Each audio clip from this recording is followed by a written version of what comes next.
Les idées ont des conséquences. Une idée qui a donné lieu à des conséquences dangereuses est l'idée selon laquelle le Conseil de Nicée, en 325, sous l'autorité de l'empereur romain Constantin, aurait établi le canon biblique chrétien. La Bible est-elle issue de quelques évêques d'élite qui ont choisi les livres à inclure? Devons-nous attribuer à un empereur romain la création de la Bible? Non. Ce mensonge a été utilisé pour jeter des soupçons sur les origines du canon, sapant ainsi l'autorité de la Bible. Discutons juste après le générique.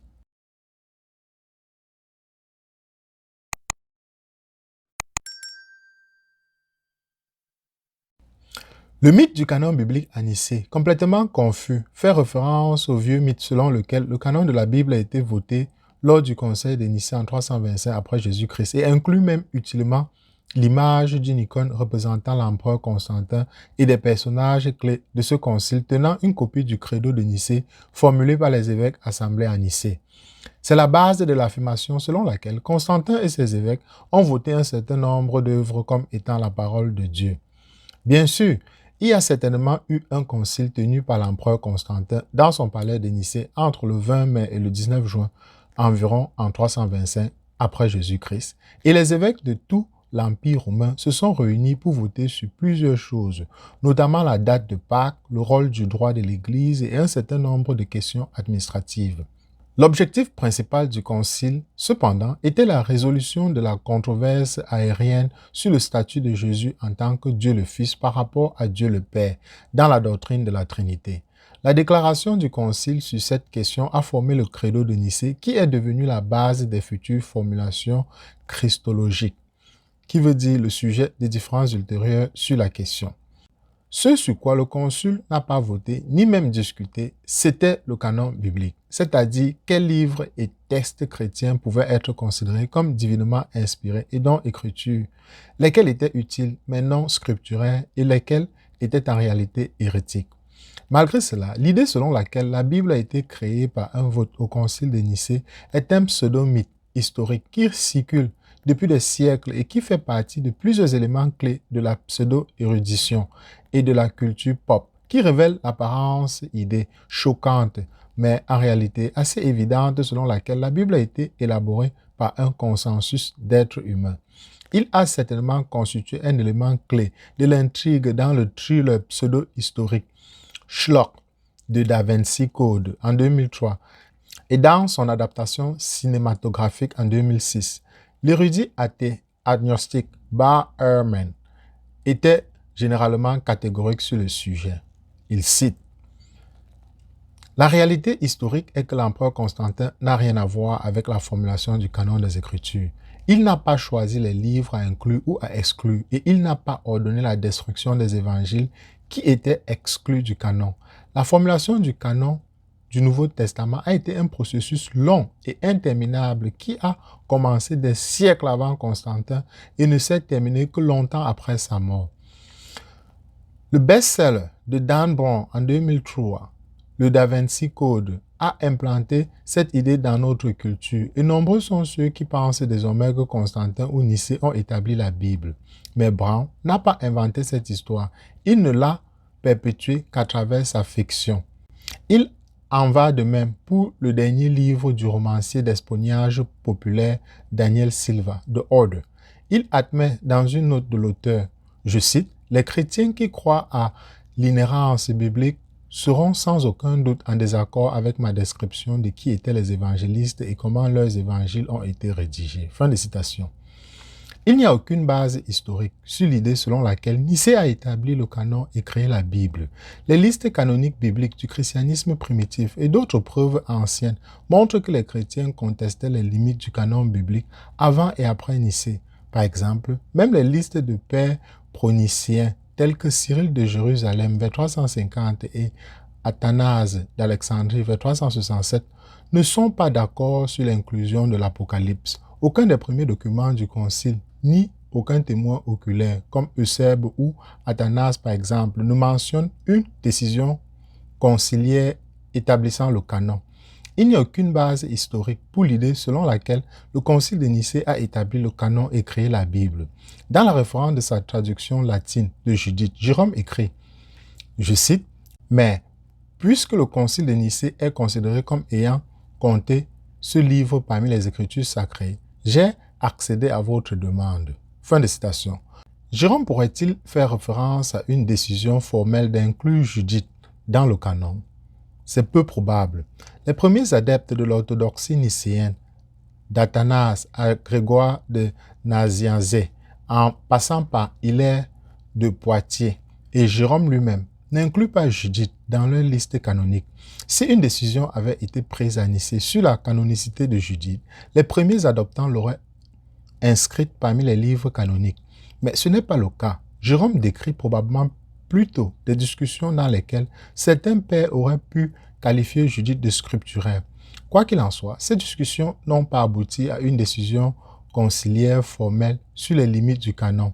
Il semble cependant que la déclaration de Jérôme ait été plus tard interprétée à tort, comme disant que Nicée avait décidé du canon, ce qui nous amène au reste de l'histoire.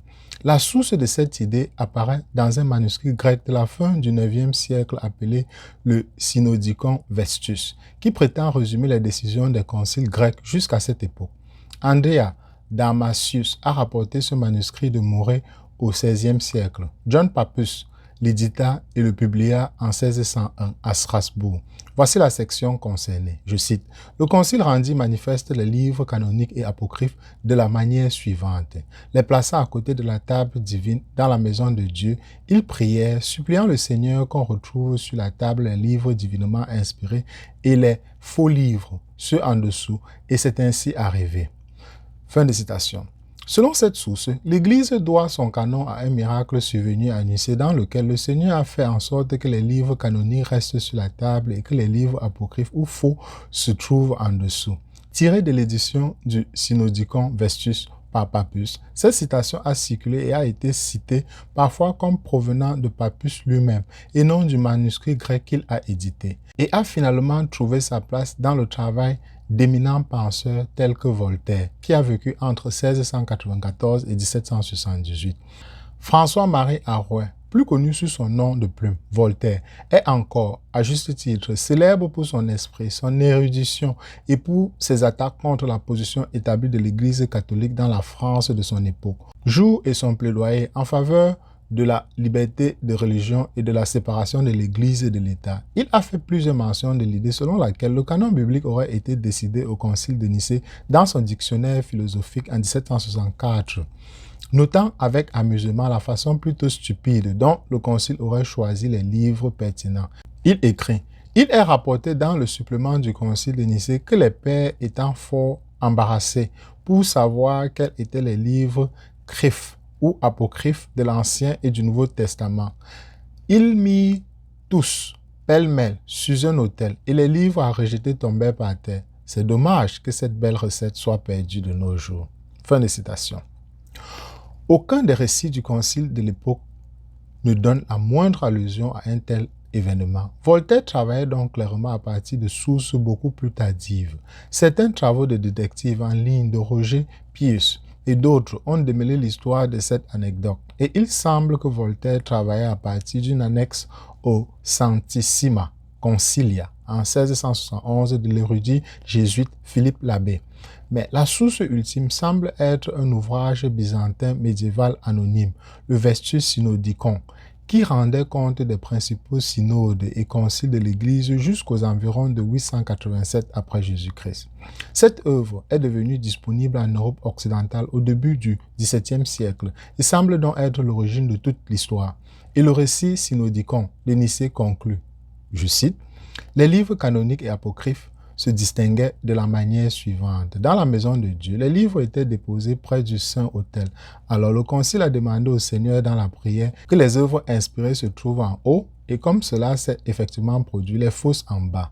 Cette histoire de miracle du IXe siècle ne se trouve que dans cette œuvre unique et n'est référencée dans aucun document antérieur sur le concile de Nicée. Il semble donc avoir trouvé son chemin via sa publication par le théologien luthérien Johannes Pappus jusqu'à l'appendice de Philippe Labbé et dont le Voltaire.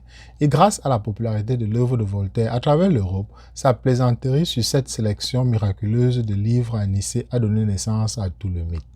En conclusion, à mesure que notre culture devient de plus en plus laïque, beaucoup continueront à mettre en doute les origines de la Bible et en particulier le rôle du christianisme primitif dans la formation du canon. Bien que l'histoire du canon soit parfois un peu compliquée, rien ne prouve qu'il ait été établi par quelques évêques et églises chrétiennes réunis à Nicée en 325. Les chrétiens doivent préparer leur esprit à l'action à notre époque et affirmer avec confiance que le canon biblique est l'œuvre de Dieu, reconnu par les églises depuis de nombreuses années. Selon les mots suivants de J.I. Parker, l'Église ne nous a pas plus donné le canon que si Isaac Newton ne nous a donné la force de gravité. Eh bien, nous arrivons au terme de cette vidéo. J'espère vous avoir édifié. Si c'est le cas, laissez-moi un pouce levé. Abonnez-vous si ce n'est pas encore le cas. On se retrouve très rapidement pour la prochaine et la dernière capsule sur cette série de vidéos sur Constantin et l'écriture de la Bible.